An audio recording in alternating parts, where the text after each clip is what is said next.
So this is Jumper and Cloud. Cloud is not due until May, and Jumper is due, well actually I think they're both due in May.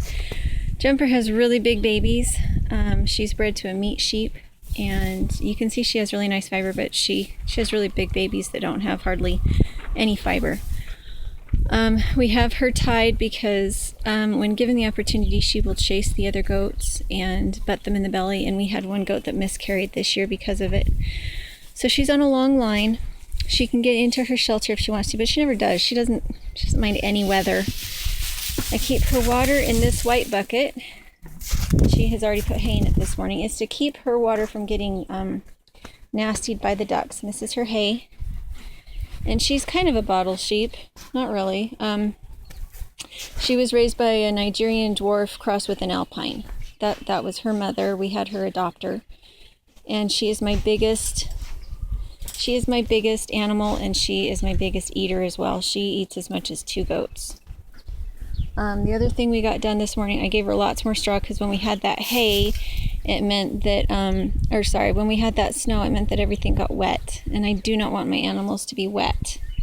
So this is Jumper. We call her Jumper because she loves to dance. She will dance with people. If somebody starts jumping around her, she'll jump and dance with you. So you can see we have lots of snow.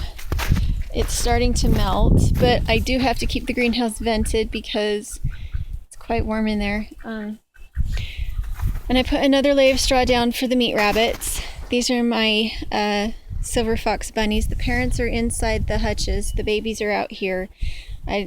As with all young animals, they are more active than their parents are. And I keep a jug of water out here because they don't eat a lot of food. They drink a lot of water. And right now we still have freezing temperatures at night, and so I can't use the regular waters because they freeze. So I have their food, and then I have them hay. And yeah, that's them. I'm doing kind of a lasagna garden style thing out here. I'm not actually going to plant in it. I guess I could plant in it, but I'm not going to. I'm just letting it layer. Every time it rains, I put more mulch in, so that it's wet, and then dry on top so that they're not getting wet. And it works really well for them. It gives them somewhere to play. The only problem is in the winter, this is a lovely place for rabbits. It keeps them warmer because as the sun comes up in the east, it warms them up really quickly.